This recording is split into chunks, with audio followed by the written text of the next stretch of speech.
yesterday we were looking for pictures to bring today, and I remembered this photo, and Aria was also looking through their gallery, so then we found them, and then we're like, oh my god, they looked very similar in age. I think one thing that we noticed that stood out was their eyes. Yeah. They have very similar eyes, and I think it's very beautiful. Yeah, it's really beautiful. This was something that I found on my trip to Mexico, and my mom didn't even know he was in the military.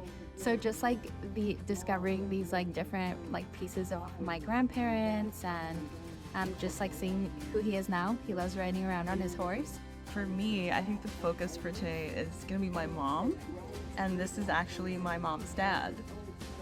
And so I found this as part of that process.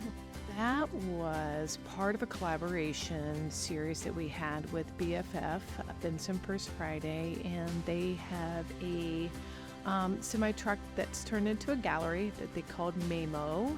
And we were paired with an artist, Amelia Broussard, who was quite brilliant. Amelia Broussard, artist. This was an amazing project merging my artistic practice with a series of workshops that were held at the library. All of my work deals with memory, so it was this beautiful pairing of the local history and genealogy branch, and then like my background of using old papers and kind of like tapping into this nostalgic memory.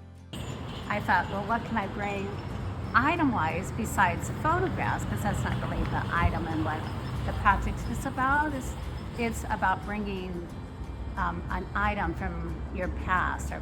You know, you never know what to expect, because I think when people think about like how, I don't think anybody thinks that like they can do art. Like if they are not coming from that background, it's a really tough sell, if you will.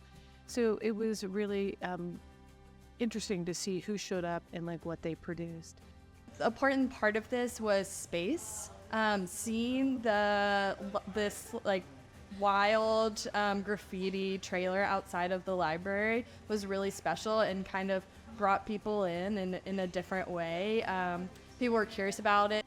Inside the library, we were at these like community tables, and so people were sitting with strangers and like sharing their stories there and sharing materials and resources. So that was really beautiful to see as well. You know, the Genealogy and Local History Room has incredible documents and history, and there are so many different pieces of information. And I think one of the things that people always think is that everything is digitized out there, and it's not. It's almost impossible to digitize everything that was ever written. And even though that, like, you know, folks come in looking to really unpack or more about their family histories, it could be like one piece in a book, one piece in a document. It is all over the place. And really what it is a journey to get there and to think about like, okay, this is how the story unfolded of my grandfather or my great-grandmother or whatever that is. And then you weave all of that together. And I think that's why when we think about like why that programming took place here was perfect, because people could really investigate their histories a little bit more and use that as part of their project. I would encourage people to go ahead and try it. You know, just, you know, family's so important, and it's where our roots are.